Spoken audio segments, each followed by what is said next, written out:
Hello नमस्ते friend. तो आपका स्वागत है मेरे YouTube channel lifestyle tips with Kavita में।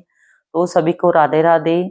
तो जैसा कि आपको पता है कि कल शर्तिला एकादशी है, तो उसी का व्रत जो है मतलब एक दिन पहले से ही स्टार्ट हो जाता है, यानी कि सूर्यास्त के बाद, यानी कि 17 तारीख को सूर्यास्त के बाद खाना नहीं खाना होता, मतलब अनाज वगैरह। तो इसमें आप मांस मदिरा का कुछ भी सेवन आपको नहीं करना है और आपको ब्रह्मचर्य का पालन करना है। तो इस व्रत को कैसे करें, कब करें और इसको कैसे खोलते हैं, इसकी मैं पूरी वीडियो आपके साथ शेयर करूंगी। वीडियो को एंड तक देखना। तो षट तिला का मतलब है 6 तिलों का, यानी कि जब विष्णु भगवान को जब काफी क्रोध आया तो उनका पसीना जब धरती पर गिरा, तो उस पसीने की जो बूंदें धरती पर गिरी सी, उससे तिल उत्पन्न हुए, इसलिए इस व्रत को षटतिला व्रत कहा जाता है। और इस व्रत को करने से पहले हमें जैसे 17 तारीख को शाम को हमें मतलब खाना वगैरह नहीं खाना होता, अनाज लहसुन प्याज मांस मदिरा का सेवन नहीं करना। और अब उसके बाद 18 तारीख को सुबह आपको ब्रह्म मुहूर्त में स्नान करना है।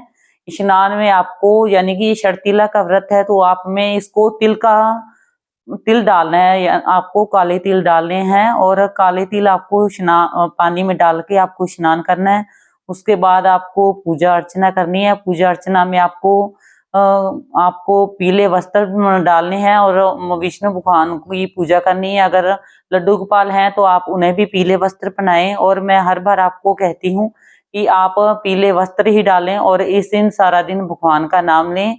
और जो इसमें आप जोत वगैरह हमें करनी होती है, उसमें भी हमें तिल का प्रयोग करना है। अगर तिल का तेल नहीं है तो आप जो दिया वगैरह जो बाती जोत कर रहे हैं, तो उस दीपक में आप तिल डाल दीजिए। और आपको एकादशी की शर्तिला की कथा पढ़नी है। तो इस तरह की कथा मार्केट से मिल जाती है। इसमें 12 मंथ की, यानी टोटल 24 व्रत होते हैं। तो इस तरह की ये कथा होती है। 24 व्रत होते हैं इसमें एकादशी के। तो ये आप इसमें कथा पढ़ के ये आपको व्रत करना है। और हाँ, एक बात और, व्रत करने से पहले आपको संकल्प लेना होता है। संकल्प का कैसे लेते हैं, आपको अपने हाथ में थोड़ा जल डालना है, उसमें पुष्प डालने हैं और 1 रुपया कॉइन डालना है, रखना है। उसमें एक सुपारी रखनी है और उसमें चावल रखने होते हैं वैसे तो पूजा में, पर एकादशी को चावल की मनाही है, चावल नहीं डालते और ना ही खाते हैं, तो इसमें आप जौ रख लीजिए। तो आपको पूजा अर्चना करके जो जो जल होता है वो एक लोटे में डाल देना है। तो उस लोटे को क्या करना है, इसके बाद उस लोटे का जो पानी है आपने पूजा पाठ करके उस लोटे के जल को आपको घर में छिड़काव करना है, और जो पानी बच जाता है उसे आप पौधों में डाल दें। इस व्रत में हमें सारा दिन भगवान का नाम लेना चाहिए और दोपहर को ना सोने का भी इसमें नियम है। तो आपको सारा दिन ओम नमो भगवते वासुदेवाय नमः, हरे कृष्ण कृष्ण कृष्ण हरे हरे, हरे राम राम राम हरे हरे।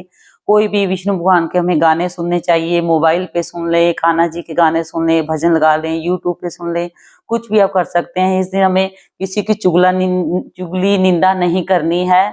क्या होता है कि अगर इसमें कहा गया कि अगर हम किसी की चुगली करते हैं तो हमारे जो व्रत का जो पुण्य होता है वो कम होना शुरू हो जाता है, कम हो जाता है। तो इसलिए हमें ये सारा दिन भगवान का नाम लेना चाहिए। और इसके बाद जो शाम होती है, तो शाम को हमें अपने घर के बाहर 3 दीपक जगाने चाहिए, 2 घर के बाहर और 1 तुलसी में। अब आप कहेंगे कि तुलसी तोड़नी नहीं चाहिए, तो हमें तुलसी में दीपक जगाना है, वो भी तिल के तेल का जगाना है। अगर तिल का तेल नहीं है तो आप उसमें तिल डाल सकते हैं और उसकी परिक्रमा जरूर करनी चाहिए। और हाँ, तुलसी की जड़ से थोड़ी सी मिट्टी लेके उसका यहाँ पे टीका लगाना चाहिए और माथे पे थोड़ी लगानी चाहिए। तो इस तरह हमें व्रत करना चाहिए। या आपको शाम को भोग किस चीज का लगाना चाहिए, तो शाम के भोग में भी षट तिलक यानी कि तिल ही प्रयोग होते हैं। तिल को हमें हवन में जैसे काले तिल का ही प्रयोग होता है, तो काले तिल का ही मतलब आपको भोग लगाना चाहिए। जैसे कि शाम को लड्डू गोपाल को कुछ देना है तो तिल के लड्डू, जैसे तिल को कूट के उसमें गुड़ डाल के उसका भोग लगाते हैं। जब खीर बनाते हैं दूध की तो उसमें हम तिल डाल सकते हैं।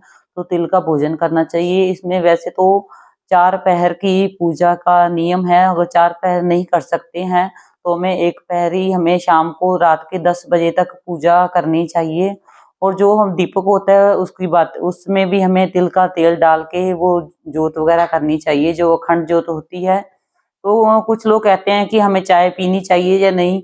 भाई ऐसा तो किसी ग्रंथ में नहीं लिखा कि चाय नहीं पीनी चाहिए, मैं तो चाय पीती हूँ। हाँ, इस्कॉन वाले जो होते हैं वो चाय नहीं पीते, क्योंकि उनके यहाँ चाय की मनाही है। तो अगर आपने इस्कॉन से आपने दीक्षा ली है तो आप चाय ना पिए, ये आपकी मर्जी, आपके ऊपर डिपेंड करता है। तिला व्रत में स्पेशली तिलों को महत्व दिया गया है। हमें तिल ही खाने हैं, तिल से ही पूजा करनी है, तिलों का ही दान देना है।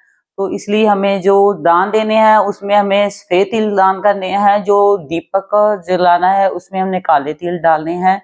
तो आप दोनों को मिक्स करके भी सभी कार्य आप कर सकते हैं। तो इस व्रत में आपको अखंड ज्योत अनिवार्य होती जलानी। अगर आप जला सकते हैं तो अखंड ज्योत आपको जलाएं, तो उसमें भी काले तिल ही डालें। और इसमें कहा गया कि अगर हम तिल दान करते हैं तो एक तिल के बराबर हमें अश्वमेध यज्ञ का फल मिलता है। तो ये आप पे डिपेंड है कि आप कितने तिल दान कर रहे हो। तो हमें ये व्रत नियम अनुसार इसका प्राणायाम करना होता है, यानी कि अगले दिन आपको, यानी कि 19 तारीख को सुबह 7:30 से 9 बजे तक आप उठ के ब्रह्म मुहूर्त में आप नहाएं। उसके बाद आप, जो मैंने पहले भी, मैं ऐसे ही करती हूँ, अपने लड्डू गोपाल को नहला के उनका जो चरणामृत है वो पी के मैं व्रत खोलती हूँ। तो उसके बाद मैं आप चावल बना के मीठे, उससे अपना व्रत खोल सकते हैं। तो ये व्रत हमें पूरे विधि विधान से करना चाहिए। तिला का मतलब है 6 तिल, यानी कि हमें नहाने में, उपटन लगाने में और दीपक जगाने में, हवन करने में, खाने में और दान देने में, ये 6 तरीके के तिल हो गए, ये हमें दान में देने चाहिए। तो जब हम व्रत को खोलते हैं तो उससे पहले हमें भोजन करवाना चाहिए, जैसे किसी पंडित को, या हमें दान देना चाहिए। तो दान में भी हमें तिल ही देने हैं, तिल ही खाने हैं और तिल ही ये छोड़ के ये व्रत करना है। तो इसमें खास करके इसमें तिलों का महत्व दिया गया है।